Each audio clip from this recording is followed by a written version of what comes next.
Coucou tout le monde, j'espère que vous allez bien. Alors on se retrouve aujourd'hui dans une vidéo Get Ready With Me nouveautés. On va parler de plusieurs nouveautés. On va quand même s'arrêter assez longuement sur la Gold, sur l'obsession Gold de chez Huda Beauty. Je vais évidemment vous faire des swatchs, on va évidemment faire un make-up ensemble. Je vais vous donner mes premières impressions parce que je l'ai déjà testé avant de vous filmer cette vidéo. Et je vais aussi vous la comparer à d'autres palettes Gold parce que vraiment pour moi ça vaut la peine de comparer, de prendre un petit peu de recul. Enfin voilà, vous verrez de quoi je parle. Je vais aussi vous parler de nouveautés de chez NARS, de nouveautés de chez Dior et voilà. Donc si vous avez envie de voir tous ces produits en action, ce que je pense de la Huda Gold et comment j'ai fait ce look-ci, eh ben restez avec moi. Bon mais c'est parti et on va commencer comme d'habitude avec le make-up des yeux et aujourd'hui on va parler de la Obsession Gold de chez Huda Beauty. C'est une palette qui est sortie en exclusivité chez Cult Beauty. En fait, elle a été faite pour fêter les 50 présences de la marque Huda Beauty chez Cult Beauty.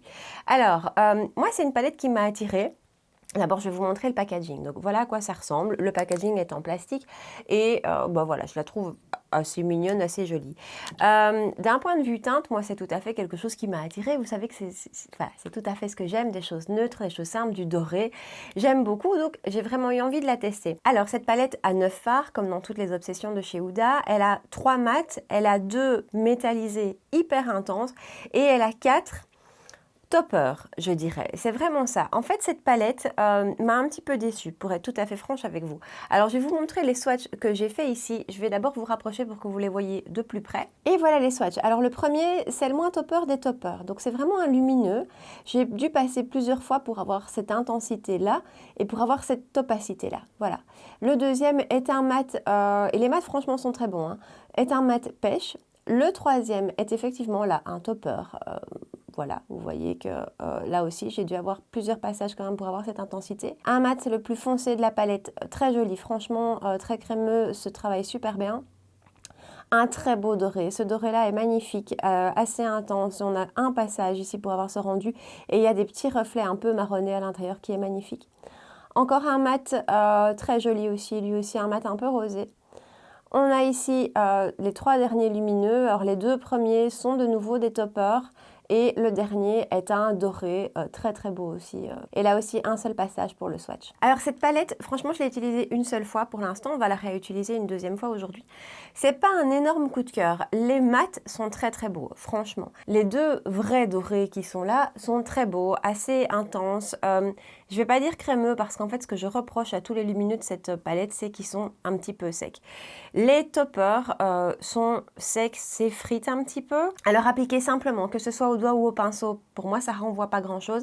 Avec un pinceau humidifié, c'est un petit peu mieux. Donc voilà ma première impression que j'ai eue en maquillant hier avec. On va refaire un test ensemble. Je dis pas que c'est une mauvaise palette, je dis que c'est une palette qui n'est pas excellente. Surtout si on parle d'un rapport quantité qualité-prix. Je vous ai fait un petit calcul. Il y a mon côté un peu matheux qui est ressorti. Je vous ai fait des petits calculs parce que des palettes Gold, il y en a beaucoup. Et donc, je me suis un petit peu amusée avec celles que j'avais dans ma collection. Alors, la Huda, donc, on a en tout et pour tout dans la palette 5,54 grammes de produits. Elle est vendue au prix de 29,95 €. Je vérifie sur mon pense-bête qui est devant moi. Ce qui nous fait un prix de 5,54 € par gramme de produit. Si je compare avec ma palette Gold, pour moi la plus belle de ma collection et qui est vraiment magnifique, alors on est sur un prix tout à fait différent. Je vous parle de la Gold de Natasha Denona, c'est une palette qui est chère, elle coûte 113 €. Mais on a en tout 37,5 grammes de produits à l'intérieur, ce qui ramène le prix à 3,01 € du gramme, à côté donc des 5,54 de chez Huda. La qualité de cette palette-ci n'est plus à démontrer. Pour moi, c'est une de mes préférées de chez Natasha Denona. Les mats sont hyper crémeux, il y a des toppers aussi, mais qui sont ultra scintillants, qui sont crémeux aussi, enfin voilà, on n'est pas là pour parler d'elle, mais je veux dire la qualité dans cette palette est exceptionnelle. Si on continue dans les palettes Gold, ben, on a aussi la Naked Honey de chez Urban Decay qui n'est pas si peu chère en fait. Donc elle, prix plein, elle est vendue 52 € chez Sephora. Alors je vous parle pas du prix d'aujourd'hui parce qu'on peut la trouver, moi je l'ai trouvée à moins 40% pour le Black Friday, voilà. Mais en tout cas, prix plein, elle est à 52 € pour 11,4 grammes de produits à l'intérieur, ce qui nous ramène le prix à 4,56 € du gramme, toujours comparé aux 5,54 de chez Huda. Donc, La Gold de chez Natasha est moins chère au gramme. Et alors, si on veut parler d'une palette tout petit prix, franchement, qui est excellente et dont je trouve la qualité meilleure que la Huda, c'est la Good as Gold de chez Colourpop. Alors, elle est vendue 18 $ sur le site de Colourpop. À ça, il faut rajouter les taxes. J'ai fait un petit calcul, ça nous fait plus ou moins 22 $. Si on le convertit en euros, j'ai arrondi au supérieur, on va dire que ça fait 20 €, même si c'est un petit peu moins. 20 € pour 13,2 grammes de produit, ce qui nous ramène à 1,51 € du gramme. Voilà, alors c'est des calculs très savants, mais c'est parce qu'en fait, Huda a un petit peu abusé ces derniers temps et a diminué drastiquement la quantité présente dans ses palettes. Alors, c'est pas la fin du monde, quoique son prix ne diminue pas, mais personnellement, si derrière, en plus, je suis pas super convaincue par la qualité, voilà, c'est un peu décevant. Donc, contrairement à ces grandes palettes comme la Naughty Nude que je vous ai présentée récemment, que j'adore, elles, les fards sont faits en Italie, la palette est faite en Italie, celle-ci est faite en Chine. Donc, voilà, juste précision aussi. Et donc, voilà, j'avais un petit peu envie de vous comparer tout ça parce que si vous avez envie d'une palette gold, pour moi, disons d'un point de vue rapport qualité, quantité, prix, c'est pas la meilleure. Voilà, donc c'était une petite parenthèse calcul. Et sur ça, je vais vous rapprocher et on va passer au make-up. Alors on a un petit miroir dans la palette, ce que je trouve assez sympa. Je vais venir prendre la teinte la plus claire, je vais essayer d'en utiliser quand même plusieurs. Donc la teinte la plus claire que je vais appliquer en teinte de transition, c'est une teinte qui a vraiment la couleur de ma peau et donc qui ne se voit pas du tout sur moi. J'allais dire pas spécialement, mais non, franchement, elle se voit pratiquement pas. Maintenant, ça reste un fard voilà, de bonne qualité, poudreux, mais ça, moi, ça ne me dérange pas trop, mais qui s'applique correctement. Je vous ai pas dit, c'est mon pinceau E35 de chez Sigma. Et donc, cette teinte-ci, je la remonte assez haut, en transition. Voilà, on ne la voit pas spécifiquement sur moi. Je vais prendre mon pinceau E38 de chez Sigma, donc qui est un petit peu plus précis que le précédent. Et je vais venir chercher l'autre teinte mate de la palette, l'intermédiaire, qui est plutôt, elle, dans les rosés. Et je vais l'appliquer plus précisément, disons, dans le creux, histoire qu'on utilise un maximum de teintes de la palette. Ils sont poudreux, mais franchement, ils se travaillent vraiment bien. Les mats, j'ai rien à dire. Ensuite, je vais déjà légèrement intensifier mon coin externe. Je prends toujours un pinceau de chez Sigma, c'est le E44. Et je vais venir prendre le mat le plus foncé, qui franchement est très beau. C'est un très beau marronné. Et je vais venir l'appliquer en coin externe. Et vous voyez, c'est franchement bien pigmenté. Se travaille facilement. C'est un beau fard. Voilà, franchement, ce fard-là est un très joli mat. On viendra le retravailler par la suite. Alors, je vais justement prendre un des lumineux qui m'a un petit peu déçue. Je vais prendre celui-ci dans un premier temps au doigt pour que vous ayez une idée. Et je vais l'appliquer sur le coin interne. En fait, ce que je leur reproche un petit peu aussi, c'est leur manque d'opacité, ce côté un petit peu sec, en fait, de ces fards. Voilà, alors je ne sais pas si vous voyez le rendu. C'est pas moche, hein, c'est pas une moche palette, mais... voilà, je m'attendais à autre chose. Ça n'envoie pas du lourd, en fait. On va dire ça comme ça. Je vais le prendre avec un pinceau plat, c'est le JH41 de chez Morphe. Et je vais venir mettre du spray dessus, légèrement l'humidifier. Et c'est tout de suite plus sympa. Donc, humidifier les fards, comme souvent, hein, mais voilà, humidifier, ils ressortent quand même nettement plus. Je vais faire la même chose de l'autre côté. Donc voilà, humidifier, ça se passe beaucoup mieux, le rendu est beaucoup plus joli, plus intense. Moi, perso, ça m'embête d'humidifier mes fards. Voilà, je trouve qu'il y a beaucoup de lumineux dans plein de palettes, que ce soit des chères ou des pas chères, qui n'ont pas besoin d'être humidifiés. Donc voilà, c'est un peu pour ça que je trouve qu'elle est décevante, cette palette. Je viens chercher cette teinte-ci qui est la plus belle de la palette pour moi. Donc c'est un très beau doré dans lequel il y a des reflets marronnés. Il est absolument magnifique et il est très intense et il n'a pas besoin d'être humidifié, celui-ci. Et je viens l'appliquer sur le centre de la paupière et je vais le redescendre un petit peu. Hein. Alors à noter aussi, il y a quand même beaucoup de chutes avec la palette. Voilà, autre chose, tous les toppers se ressemblent tellement que j'aurai un petit peu du mal maintenant pour venir en rajouter un parce qu'il ne va pas rajouter grand chose. Il n'y aura pas une dimension supplémentaire au make-up, donc voilà. Je vais venir juste reprendre mon marronné le plus foncé et retravailler mon coin externe. Voilà, et alors maintenant je vais faire un ras de cils avec mon crayon Barbarella Brown de chez Charlotte Tilbury. Donc voilà pour le make-up des yeux. Juste encore une petite remarque par rapport à la palette. Je pense qu'il faut peut-être mieux la voir comme une palette de jour. On va utiliser les toppers partout sur la paupière avec un des mats en creux de paupière, quelque chose de très très doux, très subtil. Et alors là, ça peut être très sympa. On a aussi de quoi faire un make-up un peu plus chargé comme le mien aujourd'hui. Mais voilà, pour moi c'est plutôt une palette qu'il faut voir comme ça, parce que si on recherche à créer différents looks, différentes intensités, différents reliefs avec tous les toppers, voilà, en fait, il y a peut-être un peu beaucoup de toppers dans cette palette. Voilà, je vous éloigne et on passe au teint. Alors, dans un premier temps, pour le teint, j'ai pas beaucoup de nouveautés, en tout cas pour ce qui est fond de teint anti-cerne, donc je vais aller assez vite. Je vais mettre une touche de Flawless Filter sur mes cernes. Ensuite, je vais utiliser ma base, l'essentiel de chez Guerlain. Elle est presque vide, hein. Celle-ci, c'est vraiment une base que j'ai adorée et que je vais racheter quand elle sera terminée parce que c'est vraiment une super base qui est très efficace pour moi pour le côté mat, en fait, de cette base qui contrôle réellement mon sébum. Donc ça, j'aime beaucoup. Ensuite, en fond de teint, ce sera le Soft Matte Foundation de chez NARS, que vous savez que j'adore. Ce fond de teint est absolument magnifique. Je crois que c'est mon fond de teint préféré dans les sorties de cette année-ci. Je le trouve génial. Et en anti-cerne, je vais utiliser l'anti-cerne de la même gamme. Donc, c'est le Soft Matte Complete Concealer que j'ai ici en teinte 2.5 crème brûlée. Et je l'applique avec mon pinceau Zoeva. Je trouve qu'avec ce pinceau-ci, ça fonctionne particulièrement bien pour cette texture crème et pas liquide. Enfin, après, c'est un pinceau qui fonctionne super bien avec toutes les textures. Hein. Mais en soi, avec la crème, je trouve que c'est vraiment génial. Et voilà pour l'anti-cerne. On va revenir aux yeux. Je reprends ma palette. Je prends mon petit pinceau Bulgy H39 de chez Morphe. Et je vais prendre directement cette teinte-ci parce que l'autre mat était vraiment trop clair.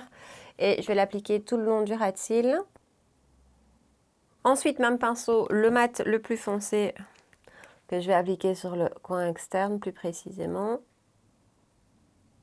Ensuite, pinceau JH43 de chez Morphe toujours, et je vais venir chercher le fameux doré que j'ai mis sur pratiquement toute la paupière, hein, finalement. Je trouve que c'est vraiment une très très belle teinte, ça. Et je viens l'appliquer le long du ras de cils. Et enfin, tout petit pinceau plat de chez Zoeva, c'est le 238. Et je vais venir chercher la première teinte que j'ai utilisée. On va essayer sans l'humidifier. Et je la place vraiment sur le coin interne. Voilà, pour les yeux c'est fait. On va passer au mascara. En fait, je pensais pas du tout vous présenter de nouveaux mascaras aujourd'hui, mais j'ai reçu en échantillon le Climax Extreme de chez NARS et donc je me suis dit pourquoi pas. Donc la brosse se présente comme ceci, assez imposante. Perso, j'aime beaucoup. Je l'ai déjà testé plusieurs jours et je le trouve vraiment pas mal du tout. Beau volume, belle intensité, bien noir et tient super bien. Ça c'est génial, donc voilà. Et voilà le rendu avec une couche et franchement, je trouve son rendu assez sympa. Il fait pas de paquet, il sépare bien, il donne un joli volume. Donc vraiment, il est très sympa. Je vais rapidement terminer le second. Vraiment, le rendu de ce mascara est magnifique. Je pense que je pourrais l'acheter en full size quand j'aurai fini tous mes mascaras entamés. Mais je trouve que le rendu est superbe. Je vais rapidement poudrer mon teint avec ma houppette que j'ai chargée de ma poudre Fenty. J'essaye de terminer ma poudre Fenty. C'est vraiment une très très jolie poudre. Et alors moi, j'ai le format voyage qui franchement dure une éternité. Il y a 7,8 grammes dans le format voyage. Voilà, c'est une très très jolie poudre qui floutent super bien et qui sont bons en plus. Alors, troisième nouveauté du jour, on va parler de ceci. C'est une nouveauté de chez NARS, c'est la Face Palette au soleil. Alors, le packaging est absolument splendide. Alors, je l'ai vu passer sur des comptes Instagram d'Instagrammeuses qui sont en Australie. Et en fait, c'est vraiment en baladant sur les sites sur de Bijenkorf que je l'ai trouvé. De Bijenkorf, c'est un site hollandais, pas de frais de douane, pas d'inquiétude de ce côté-là. Mais franchement, ils ont les produits assez rapidement. Le fond de teint, par exemple, de chez NARS que j'ai utilisé aujourd'hui, ils l'ont depuis assez longtemps alors qu'il n'est pas encore chez Sephora. Peut-être qu'il ne viendra pas, en fait, je ne sais pas. Et cette palette-ci, je ne l'ai encore vue nulle part, même pas sur le site de chez NARS. Alors, c'est une face palette parce qu'en fait, donc dans celle-ci, on a un bronzer et 3 teintes qui peuvent servir de fard à paupières. Hein, clairement, c'est des fards à paupières. La même palette se décline avec un blush elle est splendide aussi. Hein. Je vous fais des swatchs des 3 teintes de fard à paupières. C'est juste très très très très beau. Un passage et on a ce rendu là. Je les ai pas encore testés parce qu'elle vient d'arriver. Mon colis s'est perdu et voilà. Et alors au niveau du bronzer, je pensais que ça allait être la teinte Laguna en fait, mais non, c'est la teinte Unleashed. Et là aussi, je vais vous faire un swatch. C'est absolument splendide. Enfin, moi en tout cas, j'aime beaucoup. Donc ici, on a le bronzer et là, on a les 3 fards. Dans la palette équivalente avec le blush, il y a aussi 3 fards à paupières différents. Le blush a l'air magnifique. Le packaging est le même, si ce n'est que ici, c'est vert au lieu d'être cette couleur bronze qui est... NARS, au niveau packaging, ils sont quand même ultra fort. Voilà, elle se vend au prix de 45 € si je ne me trompe pas. Donc de toute façon, encore une fois, il y aura le lien dans la barre d'infos. On a 8 grammes de produit en ce qui concerne le bronzer. Et pour chaque ombre à paupières, il y a à chaque fois 2 grammes. Donc 3 fois 2 grammes. Voilà, donc c'est franchement, on n'est pas volé au niveau quantité. Et il y a de quoi faire des super beaux looks d'automne, d'hiver, hyper facilement, hyper rapidement. Alors, je vais prendre mon pinceau de chez MAC, c'est le 135S. Et on y va. Alors, c'est une teinte assez chaude, hein, mais perso, je la trouve absolument magnifique. La poudre est canon. Voilà, rien à dire d'un point de vue qualité, c'est magnifique. J'avais déjà adoré le bronzer de NARS de cet été. En général, les bronzers de chez NARS sont quand même excellents. Et celui-ci n'y coupe pas. Et j'aime beaucoup l'idée d'avoir 3 ombres à paupières dans la palette. Quand on voyage ou pas en fait, hein, le matin, on a envie de se faire un make-up assez simple et rapide, il y a de quoi faire. Donc ça, je trouve ça vraiment chouette. Et alors cette teinte de bronzer, je ne sais pas ce que vous en pensez, mais je la trouve juste splendide. Il y a des petits sous-tons un peu rouges comme ça, très chauds, un peu terracotta. J'avais aussi peur que ce soit beaucoup trop foncé pour moi, mais ça passe. Et on est sur un bronzer qui est hyper bien pigmenté. Franchement, ça a été un gros coup de cœur. Déjà, il y a un gros coup de cœur d'un point de vue packaging et d'un point de vue du principe d'avoir ces 3 fards que je trouve absolument magnifiques. Mais coup de cœur également pour vraiment la qualité des produits qui est à l'intérieur. J'adore ce bronzer. J'ai un petit peu l'impression que c'est l'année du bronzer. Si je dois lister tous les bronzers que j'ai testés cette année-ci et que j'adore, il y en a vraiment beaucoup. Mais celui-ci n'y coupe pas. Il est absolument magnifique. Donc je vous mettrai le lien vers ce bronzer. Je mettrai le lien qui renvoie vers le site belge de Bijenkorf. Mais une de mes amies m'a dit qu'il existait aussi la version française du site. Donc voilà, a priori, si vous cherchez, vous devriez trouver. En tout cas, mon expérience client avec eux est excellente. La livraison est ultra rapide. C'est 24 heures, bon, sauf quand, comme moi, où ça se perd et donc ça a mis une semaine à arriver. Mais voilà, quand tout va bien, en général, c'est vraiment 24 heures. Si vous commandez avant 23 heures ou minuit, je ne sais plus, vous êtes livré le lendemain. Et ça, c'est très chouette aussi à noter. Voilà, donc gros coup de cœur pour ce bronzer. On va passer au blush. Et alors là, blush, d'abord, je crois que j'ai craqué pour la beauté du produit. On va parler du blush de chez Dior qui est sorti pour la collection de Noël. Donc, ce sont les rouges blush Golden Nights. Et je crois que j'ai vraiment craqué pour la beauté du produit. J'ai déjà utilisé plusieurs fois. Donc, voilà à quoi ça ressemble. Et on a donc un flocon ici qui est vraiment gravé dans la poudre. C'est juste splendide. Alors de chez Dior, j'avais 2 blushs, donc les Rosy Glow de la collection Backstage que j'adore, mais j'avais jamais essayé leur blush dans ce format-ci. Je vous avoue que j'avais un petit peu des a priori en fait. Je m'étais dit ça va, enfin voilà, j'avais un a priori en me disant que ça allait pas être ultra pigmenté. Donc voilà, mais je l'ai quand même commandé parce que je le trouvais absolument magnifique. On a un miroir, on a un petit pinceau que je trouve pas forcément utile et ça vient dans une très belle petite pochette en velours. On est vraiment sur un produit luxe qui coûte quand même cher, hein. On est sur un blush qui coûte une 50aine d'euros. Attention, n'oubliez pas d'aller vous balader sur Origine Parfum, sur Tendance Parfum, il y en a d'autres, hein. Il y a Parfum d'eau, enfin il y en a beaucoup. Ces sites proposent ces produits-ci 20 à 30% moins cher. Donc vraiment, si vous avez envie de craquer, je vous conseille d'aller voir là en premier. Moi, je l'ai commandé avec un bon de 20% de réduction chez nous, ici en Belgique. Alors, c'est un blush qui est absolument splendide, qui a des paillettes à l'intérieur. Par contre, il faut vraiment le noter. Je suis en train de vous faire un swatch. Le voilà ici, comme ça. Il a l'air assez classique. Franchement, je n'arrête pas d'utiliser depuis que je l'ai. Alors, il y a vraiment des paillettes dorées à l'intérieur. Je vais essayer de vous le rapprocher pour vous montrer. Donc voilà, je ne sais pas si vous allez voir réellement les paillettes. Mais en tout cas, il y en a, mais qui, je trouve, ne se voient pas trop sur la peau, voire pas du tout. Bon, ça ne me dérange pas. Mais donc voilà, je préfère quand même vous prévenir. Je prends mon pinceau Sigma F40 et j'en prends pas trop parce que j'ai été médisante et en fait, il est quand même très bien pigmenté. Il n'y a vraiment pas besoin de beaucoup de produits, donc la première fois, j'ai été un petit peu étonnée. Ça s'applique super bien, c'est lumineux, mais pas trop. Et voilà, vraiment, une fois appliqué, la lumière ressort, mais les paillettes ne ressortent pas. Et je trouve que c'est le petit rose, mais absolument parfait. Voilà, c'est vraiment le petit rose bonne mine. J'en ai pris très peu sur mon pinceau et voilà. Et je le trouve absolument sublime. Il a une très belle tenue aussi. En fait, j'ai vraiment été étonnée assez positivement parce que j'avais un a priori sur ces produits. Je ne sais pas pourquoi. Mais je me trompais parce que, voilà, je suis absolument amoureuse de ce blush. Alors pour le reste, j'ai plus de nouveautés à vous proposer, donc je vais aller assez rapidement aussi. Je vais utiliser la palette highlighter de chez MAC de la collection des fêtes. Je vous l'ai dit, hein, ça a été un gros coup de cœur et en fait, je n'utilise plus qu'elle comme highlighter. Je prends la teinte la plus dorée. Alors je vais faire un rapide contour des lèvres avec mon crayon de chez Kiko, c'est la teinte 420. Et par-dessus, je vais appliquer Velvet Muse de chez Lisa Eldridge. Et je vous assure qu'avec ce combo-là, ça ne bougera pas. Je termine avec un peu de spray de finition. J'ai acheté le format voyage du Matte Finish de chez NYX. Je ne suis pas super convaincue d'un point de vue matité. Je ne sais pas ce que vous en pensez. Je ne sais pas si vous l'avez déjà testé. Dites-moi ça ici en bas. Mais voilà, donc c'est celui-là que j'utilise aujourd'hui. Et voilà pour le look final. Alors on va faire un bref petit point sur les différentes nouveautés que je vous ai présentées. La palette Gold de chez Huda Beauty, vous l'aurez compris, c'est pas pour moi une franche réussite, c'est pas incroyable. Voilà, je trouve que si on a envie d'une palette Gold, il y a mieux d'un point de vue rapport qualité-prix.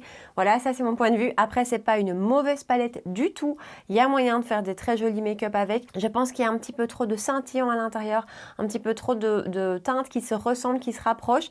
Et donc voilà, je trouve que moi je vais être vite coincée avec cette palette là. J'ai l'impression que je vais pas savoir faire 50 make-up différents. Quant à la qualité des fards, je trouve qu'ils sont un petit peu secs. Ils pourraient être plus crémeux, en tout cas pour ce prix là.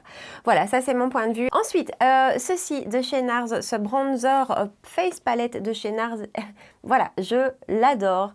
Un bronzer de plus que je trouve magnifique. Je trouve sa teinte absolument splendide, qui vient super bien se travailler. Enfin voilà, c'est un très beau produit de chez NARS.